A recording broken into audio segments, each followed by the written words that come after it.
তোমার তো আমার কল খুলে আছে সাইর কানি দেয় লাগতেছে সাইর কানি দেয় আমার আয় উন্নতি লাগতেছে ফুট খাবার দিয়েছে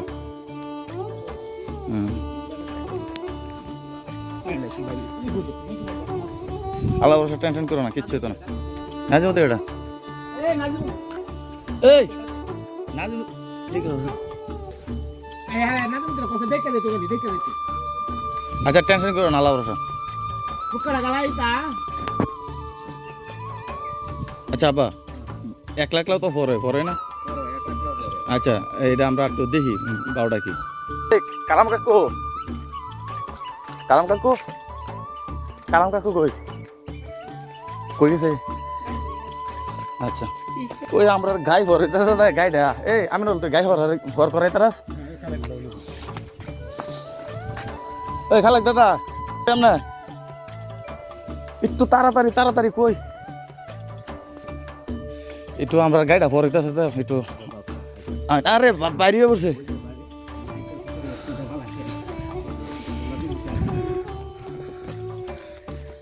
বাইরে বসছে খাওয়াটাও একটু হেল্প করে নেন আমিও তো টান দিমু হি একলা না হি খালি দেখবো যে কেমনে বাইর করে টান দেওয়া কেমন আমি টান দিব সমস্যা নেই আব্বা ওই খালেক দাদারা লই আইতাছি দাদা একটু চালু করে দাদা একটু চালু একটু দৌড় দেন দাদা ইন্ডিয়া নেমে ওরেন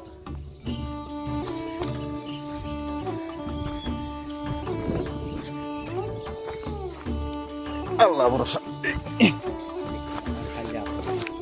দাদা চালু করে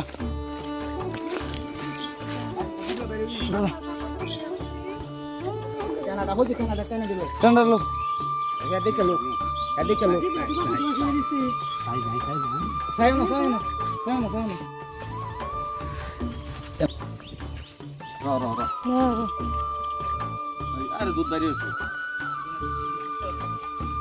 এই যে আমার এই যে দুধ এই যে এই যে সাধু সাধু পালানি নাই বলি এবার বড় বাস বাসা খাইতে পারবো আচ্ছা আজকে আগের মতো ভুল করন যেত না আজকে বাসুরা খাইয়া যেটা খাহে কিন্তু আমার সাধু পালানি হচ্ছে দেহ খারো করে আরে বাবু যতই কস বাসুরের ফাঁসুর ট্যাঙ্গের বাসুরের সমস্যা শক্তি হইতেছে না উঠতে আরে ছাড়ুক না এটা তো সাইডটা অনেক করছে না দি না কি হয় এই যে তুমি তো উঠোটা যেতে বাসু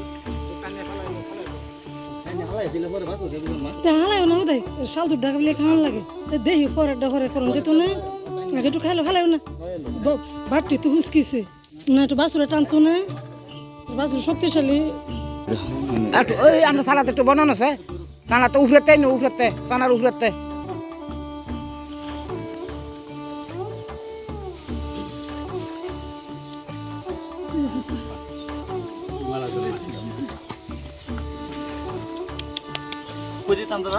এই যে বারাতে বিছাই দাও ইন্দা নাই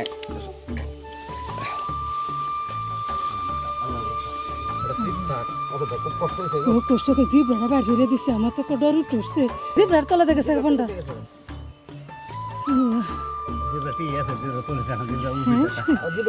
যাই হোক আল্লাহর রহমত চাচা ভাই আমার জিব্রাটা দেখে একবার আমার ডর উঠছে আরে না আমি তো তুমি বড় হইলে কি আমি তো বলছি না আমি যে না জিব্রাটা বুঝো না কষ্টের বাদল কাকার একবারই করছিলাম মনে আছে এটা জানি কেমন টান দেওয়া লাগে তারপরে একজন এটা তো লাগে এই বড় লোক আমাদের কাকু ধরে আর টান দেওয়া করছে হ্যাঁ দেখো বুড়া মানুষ এরপরে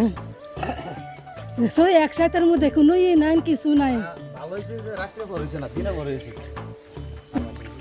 সুঙ্গাড়াতে কানো হতো এক সাইতের ভিতরে ফালছি কি বেটা না বেটি বেটা দেখছি না মাথাটা কো বাসু বড় সে বাসু লাগি দেখা যেতে তোরে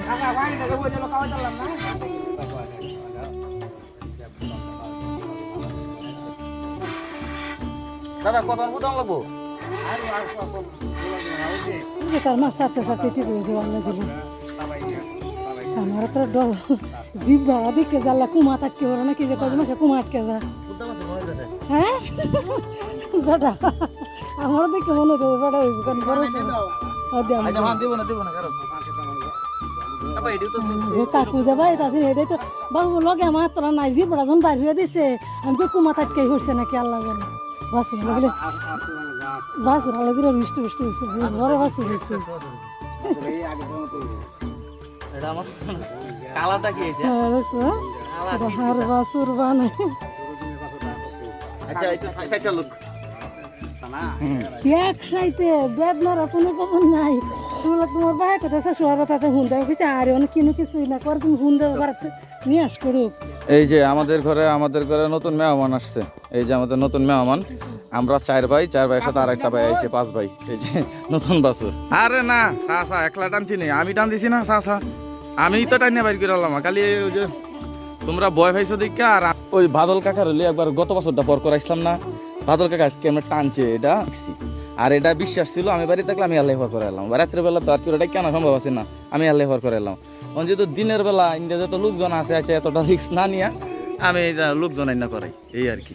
আমার দুধ খাইতে পারবা, আগে তো কিনা খাইতা, আল্লাহ দিলে ঘরের ডে খাইতে পারবা। আমি তো এটা বেচার নাম লইছিলাম এই কারণে যে তোমার ফালতে কষ্ট হয় নামাজ কালাম করতে, ফালতে কষ্ট এটা লেগে যা বিচারলে। আচ্ছা আমা একটু গরম পানি করে লইয়াও গরুটারে গরম পানি বয়া দেও গা, আমি এই জলটা পরে যায় এটা আমি লক্ষ্য রাখি। আর গরম পানি করো পরে আমি গোসল করে দিব না, বিষ বেতনাটা যাইব না। আমা ওই তোমার যে গরুর বাছুরটা হইলো, হ্যাঁ এখন এটা মিষ্টি মুখ করানো দরকার। এখন কেডা মিষ্টি মুখ করাবো এটা? এখন গরু টরু হইছে, মানুষ হলে যেন মিষ্টি মুখ করায়, গরুর একটা নতুন অতিথি আসছে, এটা কি মিষ্টি মুখ করানো উচিত না? এখন টিয়া কাটা দিব, তুমি দিব না আমি দিতাম? আমার বড় ছেলে তো দিবে, আমি তো কিছুই না, আমার বড় ছেলে তো সব কিছু, তুমি তো সব কিছু। আচ্ছা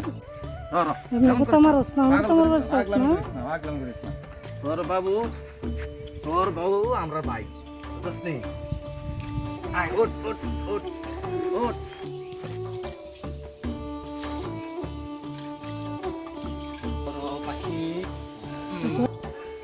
আচ্ছা ফুয়াদ, এটা কার গরু বাছুরটা কার?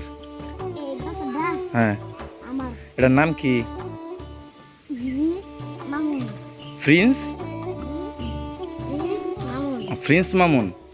ও আচ্ছা এই বাছুরের নাম প্রিন্স মামুন। হ্যাঁ আচ্ছা মামুনের গড়টা একটু দেখানো দরকার না মানুষের, যে প্রিন্স মামুন কেমন গড় থেকে পৃথিবীর বুকে আসছে। তুই যেহেতু নাম দিছিস প্রিন্স মামুন, এই হচ্ছে প্রিন্স মামুনের, আমার প্রিন্স মামুনের বাসস্থান। এই হচ্ছে প্রিন্স মামুনের বাসস্থান। তুমি যদি গরু এতদিন কইসা ফালতে পারতো না, ফাললে তোমার কষ্ট লাগে, তোমার শরীরে চলতারও না। আচ্ছা আমি তো নিয়ত করছিলাম যে তোমার বাছুরটা হইলে গরুটা বেচালাম, তোমার নামাজ কালাম পড়তে সমস্যা, সব কিছুই তো সমস্যা দেখতেও আছি। এখন তুমি আবার কইতাছো যে ফালবা, এখন কারণটা কি? ফালতে পারবা কি না? আচ্ছা এখন বিষয়টা হলো কি, আমার আব্বা এতদিন ধরে কইতেছে আমি গরু ফালতাম না, আর ভাল লাগে না এই সেই। তখন আমি আমার আব্বারে কইলাম আব্বা যেহেতু গাইডা গাবিন ফরুক, ফর হইলে পরে এনে বিচারলাম না। এখন আমি ভাবছিলাম যে ফর হয়েছে তো 5-7 দিন 10 দিনের মধ্যে গরুটা বিচারলাম। এখন এই প্রিন্স মামুনরে দেখা আমার বাপের খুব ভাল লাগে গেছে, আমার বাপে কইতেছে না ব্যস্ত না ফালবো।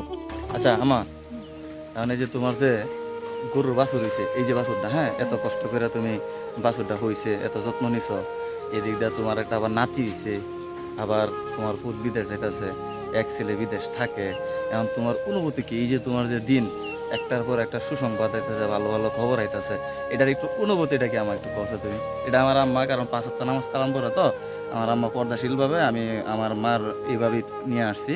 আচ্ছা একটু বলো তো তোমার অনুভূতি কি, যে এই যে তোমার আস্তে আস্তে অনেক কষ্ট করছো, 1200 টাকা বেতনের ব্রাকে চাকরি করছো, এই দিনগুলাতে আমরা মানুষ করছো এত কষ্ট করে, হ্যাঁ আমরা এত কষ্ট, এখন আল্লাহ দিলে আমাদের ভাত কুকুরেও খাই নাকি?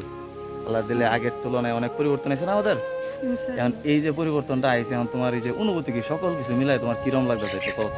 খুব ভালোই লাগতেছে আমার, খুব আমার খুশির দিন। তোমার যে এই যে দিনগুলো ফিরাইছে, তোমার সাইডটা ছেলে, হ্যাঁ বড় ছেলেটা বিদেশ যেটা, কোন দেশে যাইতেছে এটা আমি আপাতত বলতে চাই না, ছোটো ছেলে রাশিয়া থাকে, আবার মেজো ছেলে 3 নাম্বার ছেলে তোমার ঢাকা বিশ্ববিদ্যালয়ে অ্যাকাউন্টিংয়ে অনার্স করে, আবার সবার ছোটো ছেলে ক্লাস 10-এ পড়ে, এবং এই যে তোমার যে অবস্থানের পরিবর্তন, এই পরিবর্তন হওয়াতে তোমার কেমন লাগে বিষয়টা, আর এটার অবদান সবচেয়ে বেশি কার, তোমার নিজের মুখে বলো।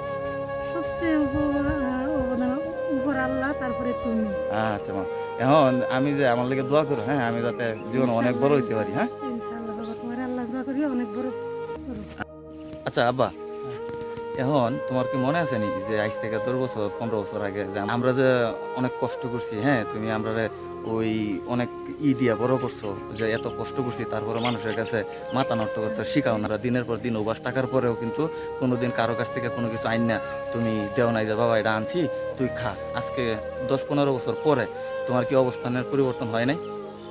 আজকে তোমার যে 4টা ছেলে, হ্যাঁ, ছেলেরা ভালো ভালো কিছু করতেছে, বড় ছেলে এই এত ভালো একটা দেশে যাইতেছে, আবার ছোটো ছেলে রাশিয়া থাকে, আবার আরেকটা ছেলে তোমার ঢাকা বিশ্ববিদ্যালয়ে পড়ে, আবার আরেকটা ছেলে ক্লাস 10-এ পড়ে। এই যে তোমার বছরের পর বছরে গরুর বাছুর হয়, তোমার একটা নাতি হয়েছে, 3টা নাতি, সব কিছু মিলে তোমার অনুমতি কি কিরম লাগতেছে তোমার? কম ভালোই লাগতেছে। আগে সে তোমার পরিবর্তন, অবস্থার পরিবর্তন হয়েছে কিনা?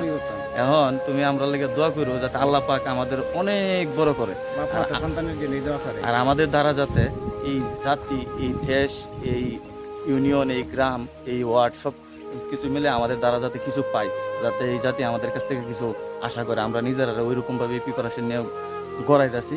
আমরা মানে ওই যে কয় না যে অনেক কাঠপুর পাড়িয়া আমরা একটা জায়গায় যাইতে চেষ্টা করতেছি। এটা মূলত আমাদের নিজের জন্য না, এটা এই সমাজের জন্য, আমাদের জন্য, এলাকার মানুষের জন্য। আপনারা সবাই আমাদের জন্য দোয়া করবেন যাতে আল্লাহ পাক আমাদেরকে কোনো একটা সময় মানুষের পাশে দাঁড়ানোর মতো তৌফিক দান করেন। আমার কষ্টের পালা শেষ। আমি অ্যাকচুয়ালি এখানে 1 থেকে 1.5 ঘন্টা ওয়েট করছিলাম যে কখন এই বাছুরের জলটা, এই গাভীর জলটা পড়ে, কারণ এই জলটা যদি কুকুর বা শিয়ালে খেয়ে ফেলে তাহলে নাকি গাভী দুধ দেয় না, যার জন্য আমি ওয়েট করতেছিলাম। এই যে দেখুন জল পড়তেছে। এই ভিডিওটা করার প্রধান উদ্দেশ্য হচ্ছে আসলে পৃথিবীতে মা হওয়া এতটা সহজ না। পৃথিবীতে যারা মা হয় এইভাবে পরিশ্রম, অনেক কষ্ট করে পৃথিবীতে মা হয়, আর আমাদের উচিত প্রত্যেকটা মা বাবাকে রেসপেক্ট করা, সম্মান করা, তাদেরকে কদর করা, তাদেরকে ভালোবাসা। আর মার কথাটা এই কারণেই বলতেছি, মা আসলে শারীরিকভাবে কষ্ট করে, কিন্তু বাবা মানসিকভাবেও কষ্ট করে, শারীরিকভাবে কষ্ট করে। জন্মের পর থেকে কিন্তু বাবাই তাদেরকে খাওয়ায়, লালন পালন করে, সব কিছু করে। যার জন্য আমরা সবাই সবার জায়গা থেকে চেষ্টা করব যে প্রত্যেকের মা বাবাকে সেবা যত্ন করা, ভালোবাসা।